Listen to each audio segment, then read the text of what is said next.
Bonjour à tous, c'est Dorian et bienvenue dans cette nouvelle vidéo dans laquelle on va parler en détail de l'action Alphabet, qui est plus connue sous son ancien nom Google. Alors, je vous parle dans la première partie des activités de l'entreprise et on passe ensuite à mon analyse chiffrée. Évidemment, en fin de vidéo, je vous dis aussi est-ce que je continue à acheter l'action sachant que je suis déjà actionnaire et aussi à quel prix. Sur ce, je vous propose de suite de passer sur mon écran. Alors, tout d'abord, Google, ou plutôt maintenant Alphabet, c'est une entreprise qui en fait possède beaucoup de petits business. Alors, on le voit aussi, ils ont fait de nombreuses acquisitions, sachant qu'au départ, c'était seulement le moteur de recherche Google que tout le monde connaît.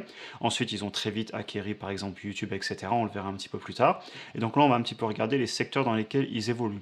Donc évidemment, on a Google, le moteur de recherche, il y a aussi YouTube dedans.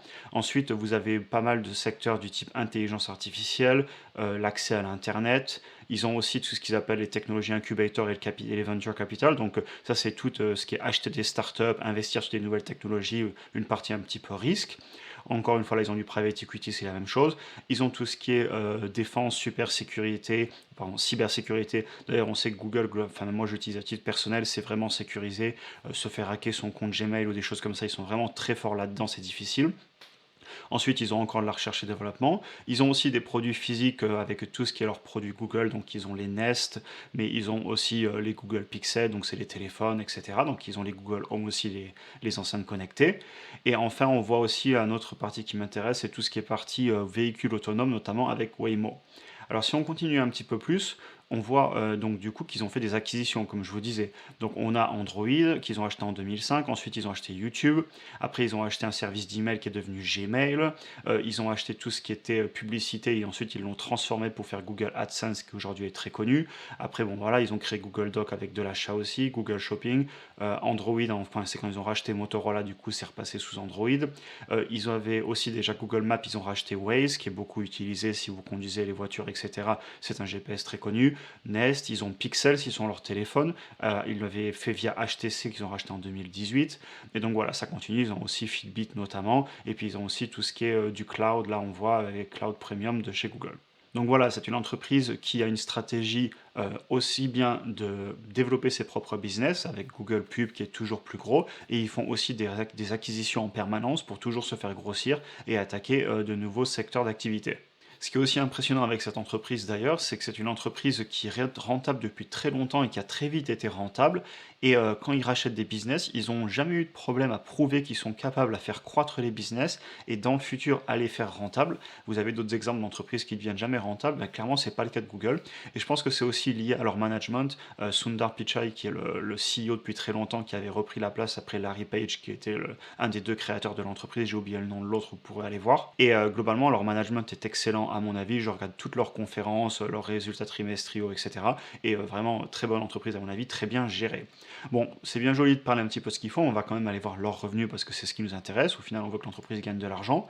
Et donc, si on va voir leurs revenus, eh bien, faut pas se mentir pour l'instant, la majorité de leurs revenus, alors là, on le voit directement dans le 10K, c'est le document qui est publié au niveau de la SEC directement pour les investisseurs, et donc c'est le document officiel. Mais on voit que globalement, leurs revenus, eh ben, c'est la publicité, le réseau Google, Google Search, et puis ils ont un petit peu d'extra. Alors, je vous ai trouvé un tableau qui le résume un petit peu mieux en 2020. Donc, dans ce tableau, on voit que eh ben, ils ont presque 60% de leurs revenus, eh ben, c'est tout simplement la publicité sur Google Maps, sur Gmail. Ensuite, ils ont les 7%, ben, c'est tout simplement le cloud, les services pour stocker la photo, les emails pro, etc. avec Gmail Pro. Ensuite, ils ont encore de la pub sur d'autres réseaux et enfin encore de la pub sur YouTube. Donc beaucoup de pubs. Et après, on a ce petit 12% qui est ben, tous les autres produits et aussi les apps sur Google Play. Donc voilà, globalement, c'est quand même un business model qui actuellement, il faut en avoir conscience, est basé sur la pub. Et on pourra en parler un petit peu plus tard, mais je vous le dis déjà.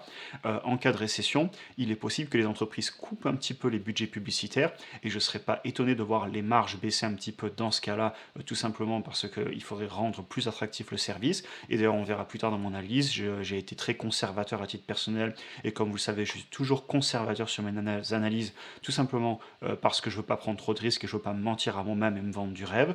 Et donc voilà, c'est quand même un business qui pour l'instant est diversifié en termes de plateforme et de nombre de business, mais en termes de revenus, ce n'est pas si diversifié que ça et il faut en avoir conscience.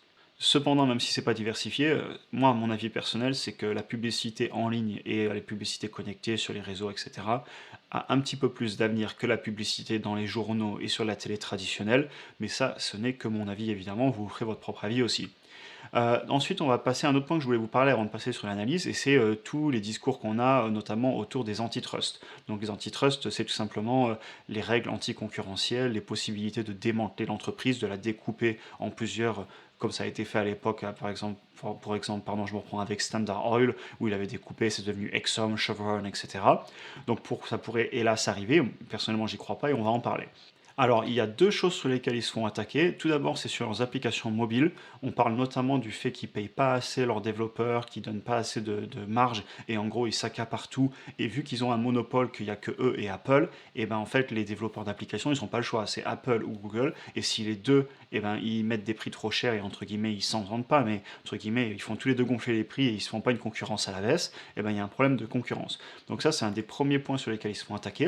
Et le deuxième point sur lequel ils se font attaquer, c'est surtout ce qui est la publicité notamment. Et donc en fait, ce qu'ils expliquent tout simplement sur la publicité, c'est qu'en gros, ils dominent le marché sur tout ce qui est les sites internet avec Google Ads. Cependant, il y a un contre-argument qui est que, un, ça permet de faire vivre plein de petites entreprises qui ne pourraient pas financer autrement leurs blogs, leurs petits journaux locaux, etc. Et le deuxième contre-argument, et ça pour moi c'est le plus puissant, c'est qu'en face, on a quand même Apple, on a quand même Facebook, on a quand même des grosses boîtes comme Snapchat, TTD, The Trade Desk, etc. Donc on a pas mal de grosses boîtes qui sont aussi dans la pub et je pense que cet argument il est moins valable qu'il a pu l'être à une époque parce que c'est clairement pas les seuls dans la publicité en ligne. Alors après moi personnellement qu'est-ce que je pense de l'antitrust? Alors je dirais deux choses. Premièrement, c'est très difficile de démanteler une entreprise qui, au final, aide les utilisateurs. C'est-à-dire, on pourrait penser à l'époque les antitrusts sur le pétrole. Effectivement, si le prix du pétrole ne fait que monter parce que les gens ils s'entendent entre eux, entre les entreprises, ça pose un problème pour le consommateur. Là, dans ce cas, Google, c'est quand même, il n'impacte pas le consommateur. Tous les services sont gratuits. Au final, c'est les entreprises qui payent et les clients sont très satisfaits de leur service. Et au final, c'est dur de démanteler une entreprise si vous avez le peuple qui soutient le service. C'est-à-dire que je connais peu de personnes qui peuvent se passer de YouTube et de Google et les gens ne s'en plaignent pas. Donc déjà, d'un point de vue politique, c'est pas si simple que ça d'aller attaquer une entreprise qui, au final, les gens ne vont pas ressentir une profonde haine, sachant que s'ils faisaient ça, ça veut dire que les services vont devenir moins bons. Donc voilà, pour ce premier point, évidemment, c'est que mon avis, je vous laisse faire votre propre avis, mais je suis pas trop inquiet. Après, le deuxième point que j'aimerais rappeler, c'est tout simplement, cette entreprise, est-ce que le gouvernement américain a vraiment intérêt à la démanteler? Parce qu'en face, vous avez d'autres grosses boîtes du type Tencent ou Baidu, et est-ce qu'ils ont vraiment envie de détruire un de leurs géants qui est surpuissant à l'international et qui leur apporte énormément d'informations, énormément de business, on va le voir plus tard en Europe, en Asie, etc. Ils sont vraiment mondiaux. Est-ce qu'il y a un intérêt pour le gouvernement à aller les attaquer alors qu'au final, ils font pas spécialement de mal aux consommateurs et c'est vrai qu'il y a des problèmes de concurrence peut-être entre entreprises, mais ça, finalement, au final, ça n'affecte pas forcément les clients. Donc voilà, ça c'est mon avis sur l'antitrust. Je dis pas qu'il n'y en aura pas, mais je suis pas aussi inquiet que j'aurais pu l'être avec un Microsoft dans les années 2000 quand ils avaient eu des gros problèmes. Et là, effectivement, ils étaient ultra leaders, il n'y avait personne. Et heureusement, Apple est arrivé pour la suite à remonter la pente, ce qui a complètement, au final, fait que l'antitrust n'avait plus beaucoup de sens. Donc voilà pour mon avis sur ce sujet. Très bien, donc maintenant passons sur mes chiffres de l'entreprise. Alors pour information d'abord, personnellement j'ai 2,1 actions pour un peu plus de 4600 $ investis et on voit que j'ai un coût moyen à 2215 $.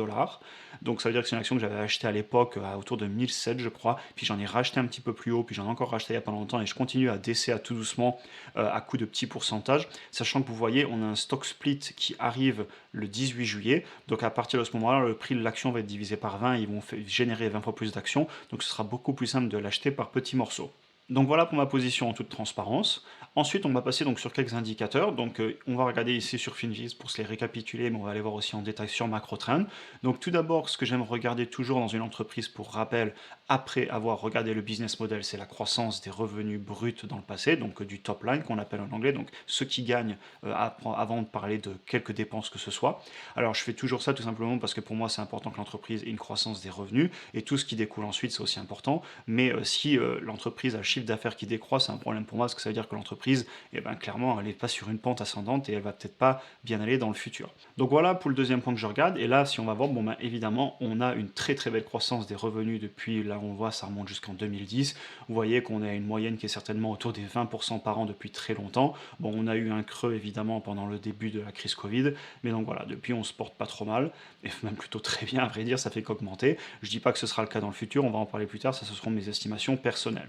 Ensuite, on va regarder ce que je regarde toujours par la suite, donc les revenus nets et puis les marges tout simplement. Donc on voit que pareil, les revenus nets, eux, ils ont plutôt très bien augmenté. Alors selon les trimestres, ça augmente plus ou moins, mais clairement sur le long terme, on a une sacrée tendance à la hausse. Et du coup, ça, on va le retrouver sur les marges que je vais aller vous chercher aussi ici. Et donc en fait, on le retrouve ici, pareil, les marges qui globalement sur le long terme se baladent autour de 20-22%. Et là, on voit qu'on a explosé ces derniers temps. Évidemment, je ne prendrai pas ça en compte sur le long terme, on va voir plus tard, je ferai une moyenne. Mais donc voilà, aucun problème sur les revenus nets et les marges. On voit ici le net income et la marge qui sont très bons. Ensuite, comme je le fais toujours, on va rapidement aussi aller regarder le cash qu'ils ont par rapport à la dette. Donc bon, ben là, si on regarde, vous voyez, on est à 133 milliards de cash. C'est énorme, il faut se rendre compte que l'entreprise, d'ailleurs, si on va regarder par rapport à l'entreprise, vous voyez, c'est une entreprise qui vaut 1500 milliards. Donc ils ont presque 10% de leur valeur en bourse en cash. C'est des chiffres qui sont vraiment hallucinants. Et si on va voir par rapport à la dette, donc je retourne dans le 10K, on voit qu'effectivement, qu'on retrouve ici en cash les 136 que j'avais ici, bon, on est à peu près voilà, 133, 136, sachant que c'est les chiffres officiels là qui sont tous les trimestres, et ici on doit être plus en temps réel, ou d'ailleurs même on doit être en avance. Voilà, là on est en avance. Donc vous voyez, si je remonte, je vais retrouver le 136 ici, parce que c'est un document qui avait été publié un petit peu plus tôt, et là on a déjà le trimestre suivant à 133. Et donc ensuite, si on va regarder la dette, on voit qu'on est en long terme dette à presque 14 milliards, et on est en total current liabilities à 56. Donc il n'y a pas de souci à se faire, on a beaucoup plus de cash que de dette. L'entreprise est saine de ce point de vue. Bon, et le dernier point que je propose d'aller voir, c'est le price to free cash flow. Vous savez que je regarde aussi, pour moi, le cash flow, c'est très important, surtout sur les entreprises grosses et matures qui en ont déjà. Sur les entreprises beaucoup plus petites, type start-up, effectivement, il n'y en a pas encore, mais quand il y en a un, autant aller le regarder. Donc là, on voit qu'on est sur du 21, on doit être en TTM, et si je vais le voir sur le graphique en trimestriel, on était à 26,91. Je ne sais pas si vous vous rendez compte, mais sur une entreprise qui justifie de croissance sur les 5 dernières années sur les revenus bruts de plus de 23%, et qui les analystes prévoient plus de 17% sur les revenus nets dans le futur, on est en train de parler sur un price to free cash flow qui est en dessous de 26-25. C'est des niveaux de peut-être Coca-Cola ou de Johnson Johnson, par exemple, sur des boîtes qui ont peu de croissance et qui payent des gros dividendes. Vous voyez, on est à un 26 price to free cash flow sur un Coca-Cola, on va aller voir un Johnson Johnson, peut-être un Walmart, je ne les ai pas en tête, mais si on va regarder, voilà, on est à un 24 sur un Johnson Johnson, et je vous disais quoi, je vous disais peut-être Walmart, donc WMT, si on va le chercher sur le clavier, on doit se balader autour, ok, 130, donc bon, ben, c'est encore pire. Bon, ils ont eu des problèmes, parce que là, qu'on voit qu'on était en 24, 35, donc voilà, globalement, c'est hallucinant d'avoir un tel price to free cash flow sur une entreprise qui a autant de croissance, et c'est aussi pour ça que je l'achète. Et d'ailleurs, un peu plus tard, je vais vous montrer les calculs de DCF qu'on a fait, que j'ai fait plutôt. Et bon, ben clairement, à cette entreprise, on serait pas loin de payer 4% de dividendes si on avait un payout ratio à 100% pour une entreprise qui justifie de plus de 20% de croissance sur ses revenus bruts. Et pareil sur ses revenus nets, si on retourne voir rapidement sur Finviz, il prévoit presque 19% l'année prochaine et 17% sur les 5 prochaines années en composé. Donc voilà. Sur ce, je vous propose sans plus attendre, on a déjà beaucoup parlé, de passer sur mon analyse chiffrée, mais je voulais d'abord vous montrer les indicateurs qui sont basés sur le passé. Et maintenant, on va parler du futur, de ce que je prévois, et c'est là que ça devient plus difficile, parce qu'à part utiliser les chiffres des analystes, eh ben, vous pouvez que le faire vous-même en vous basant sur les résultats passés et sur ce que vous estimez qu'ils pourront faire dans le futur. Effectivement, j'ai du mal à parler aujourd'hui. Alors très bien, si on va voir globalement leurs chiffres, donc là je vous ai récapitulé sur mon petit tableau que je me refais à chaque fois selon le type de l'entreprise, j'ajuste le tableau. Et donc là on est sur les revenus qu'on a dans le passé pour extrapoler le futur. Donc revenus bruts dans le passé, je vous les ai mis ici, revenus nets dans le passé ici, et donc les marges qu'on obtient par année en marge nette. Et donc on voit qu'on a eu une croissance sur les revenus bruts sur les 4 dernières années de plus de 23%. On retrouve ce qu'on avait sur Finviz, on peut retourner le voir, comme quoi il y a une cohérence ici à 23,3, vous voyez, sur les 5 dernières années. Bon, moi j'ai fait que les 4 dernières années, donc voilà, c'est une légère différence, mais on retrouve les mêmes grandeurs de chiffres. Et sur les revenus nets, sur les 5 prochaines, sur les 4 dernières années en composé, on était à plus de 35%. C'est évidemment très élevé, je ne vais pas prendre autant. Comme je vous le disais, moi personnellement, je pense qu'il peut y avoir un petit ralentissement sur le business, notamment s'il y a une récession, les publicités vont baisser, les budgets publicitaires vont baisser, donc les marges vont baisser automatiquement, sachant que c'est leur business. Donc moi personnellement, j'ai pris une croissance des revenus bruts que je prévois sur les 5 prochaines années de 16%, ce qui est vraiment à mon avis raisonnable. Encore une fois, c'est mon choix. J'ai pris 15, vous pouvez prendre, j'ai pris 16, vous pourriez prendre 20 ou 15 ou ce que vous voulez. Et ensuite, sur les marges nettes, dont je vous avais dit qu'on en reparlerait, moi je prends 22%, je ne prends pas un 29 tout simplement parce que que je pense qu'ils ont une année exceptionnelle. On voit qu'on est beaucoup plus cohérent sur les années d'avant. Et d'ailleurs, je crois que je vous l'avais montré aussi juste avant sur Macro Trend, si on retourne voir aussi. Vous voyez clairement, on se balade depuis de nombreuses années autour des 20-22%. Donc voilà, je prends un chiffre beaucoup plus raisonnable à mon avis. De ça, on déduit rapidement les revenus bruts dans le futur, les revenus nets dans le futur jusqu'en 2027 avec ma croissance composée sur les revenus bruts de 16%. De ça, j'obtiens l'EPS, donc les revenus nets par action en prix split. Je vous dis prix split tout simplement parce qu'on va faire le reste de la vidéo avec le nouveau prix qu'on aura à partir du 18 juillet, parce que cette vidéo, après, les gens qui vont la regarder, pour eux, ce sera beaucoup plus intéressant d'avoir le nouveau prix après le split, sachant que l'action va être divisée par 20 en termes de prix, et ils vont créer 20 fois plus d'actions. Donc je vous ai mis en prix split. Donc voilà, et ensuite juste en dessous, je vous ai mis le prix de l'action actuelle, qui est à 2290, et ensuite le prix qu'on aura si on l'a découpé en 20 plus petites parts à 114 $. Donc ensuite, on va retrouver mon tableau. Alors, si on regarde le tableau, personnellement, moi ce que j'ai fait, c'est que j'ai estimé ce qu'on aurait en 2027, si on avait dans le futur, donc en 2027, un PI de 20, 25 et 30, et je vous ai mis ça en fonction des différents prix.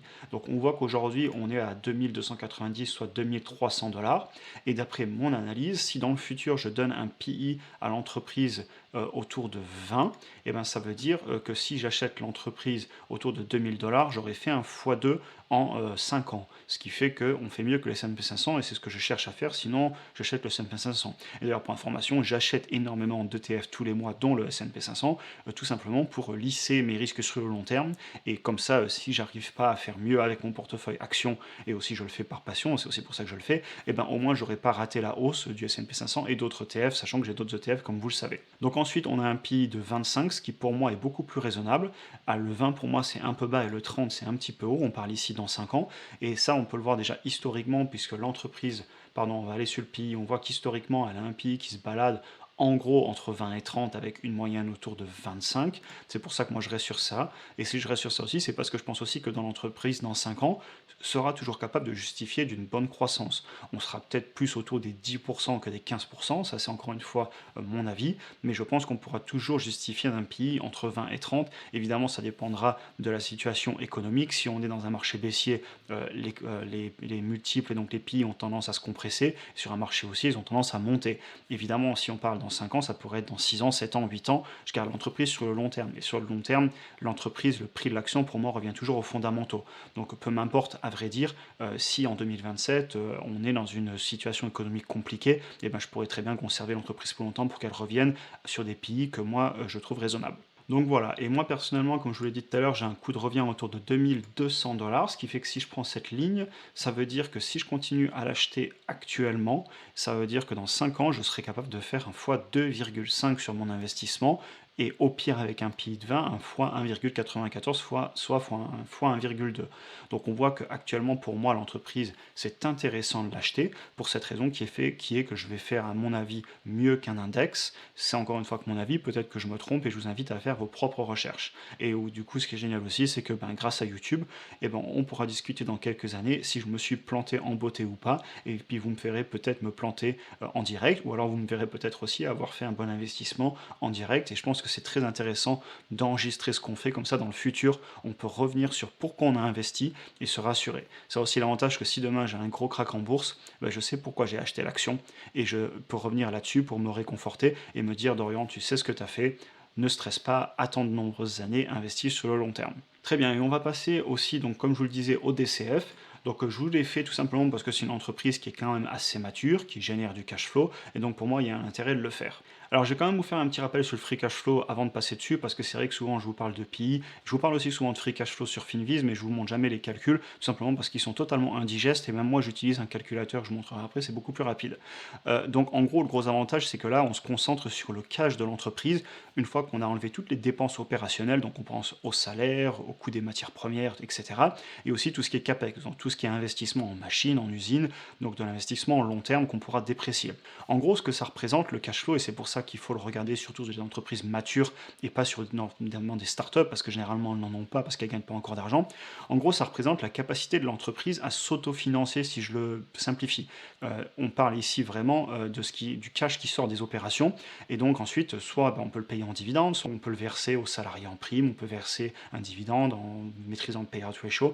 Donc si vous faites le calcul, en fait fait, ce que vous faites sur le discounted cash flow, c'est que en gros, vous regardez combien vaut votre entreprise maintenant, si vous voulez un rendement de tant de pourcents par an chaque année sur les par exemple 5 ou 10 prochaines années ou plus, tout en prévoyant quelle sera la croissance sur ces années. Et ça permet en fait de savoir combien il faut la payer maintenant, et ça vous permet surtout de faire ça en sachant combien vous pensez qu'elle va croître dans le futur, et combien vous voulez qu'elle croît dans le futur.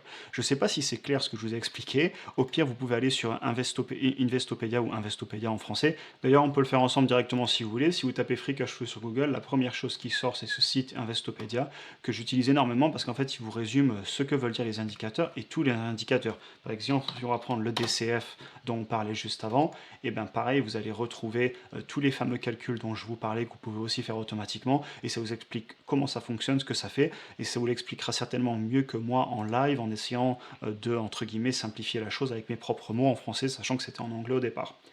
Donc voilà, j'arrête de débattre et on va parler de mon calcul. Donc pour moi, l'entreprise, elle devrait avoir sur les 5 prochaines années, comme je vous le montrais dans mon tableau un petit peu plus haut, une croissance de 16%. Ensuite, sur les 5 années d'après, je vais la mettre seulement à 10%, comme je vous le disais aussi plus tôt. Et ensuite, le terminal rate, qui est donc le rate, donc le taux, pardon, qu'on aurait sur le très long terme, une fois que l'entreprise est très mature. J'ai pris du 6%, on aurait pu prendre du 5%, du 4%, ça dépend. Mais bon, on est sur des taux très raisonnables de croissance. Et enfin, le discounted rate, c'est moi ce que je veux faire par an. Je veux faire 12% par an sur mon investissement. Et ça me dit qu'il faudrait que j'achète l'action plutôt que l'action est à une fair value, donc à un prix raisonnable pour obtenir ces résultats, donc pour obtenir un résultat de 12% de retour sur investissement, ce qui est mieux que le S&P 500, encore une fois ce que je vise. On voit qu'il faudrait la payer 2574 $ ou 128 $ selon quand vous regardez cette vidéo si le split a eu lieu. Et donc pour calculer ça, pour information, vous avez plein de sites qui le font. Moi j'ai utilisé celui-là, vous pourrez très bien aller voir, voilà, il s'appelle Finology, mais vous en avez plein avec différents formats, parce qu'encore une fois, ça dépend surtout du nombre d'années que vous prenez. Donc vous voyez dans l'équation, d'ailleurs là je suis content d'avoir, ça me rappelle mes cours de mathématiques avant de rentrer en école d'ingé. En fait, vous voyez que vous pouvez compter sur combien d'années vous voulez le faire. Donc c'est pour ça que chaque calcul est unique. Il y a du 5 ans, du 10 ans, il y a du très long terme. Donc voilà, chacun le calcule comme il veut. Moi personnellement, j'ai utilisé cette façon de le faire. Donc du coup, on va quand même passer à la conclusion qui est, qu'est-ce que je fais? Alors personnellement, c'est une entreprise qui, je pense, à ces prix-là est intéressante. À mon avis, encore une fois, faites vos propres recherches pour faire votre propre avis. J'en achète, mais tout doucement. J'attends avec impatience le split parce que ça me permettra de les acheter peut-être une par mois et d'y aller plus doucement. Mais je ne peux pas en acheter beaucoup plus parce qu'elle représente déjà une belle partie de mon portefeuille action. Elle est aussi représentée dans mon ETF S&P 500. Évidemment, sur tout mon patrimoine, ça ne représente pas énorme, mais je ne peux pas non plus la faire monter à 5 ou 10% de tout ce que je possède. Ou dans mon portefeuille, je crois qu'on se rapproche dangereusement des 10%, ce qui est clairement élevé. Et c'est pour ça que je ralentis. Et évidemment, vu que je mets beaucoup plus sur d'autres actions en ce moment, ça va la faire baisser en pourcentage de mon portefeuille. Mais donc je continue quand même à en acheter parce que je pense que c'est une bonne affaire. Après, évidemment, chacun se fera son propre opinion. D'ailleurs, n'hésitez pas à me dire si vous voulez dans les commentaires qu'est-ce que vous faites. Est-ce que c'est une action que vous achetez en ce moment ou est-ce que vous pensez que je fais une erreur et qu'au contraire, je me plante, qu'il va avoir des problèmes d'antitrust, que l'entreprise va dégringoler en bourse. Ça m'intéresse aussi d'avoir votre propre avis. Si vous avez bien sûr un avis détaillé et constructif, je suis tout à fait prêt à le lire et ça me fera plaisir de vous répondre dans les commentaires. Sur ce, comme d'habitude, n'hésitez pas à vous abonner si vous voulez voir les prochaines vidéos. Si vous voulez aller plus loin, j'ai aussi des liens dans la description. Et je vous souhaite une bonne journée et on se voit dans la prochaine vidéo.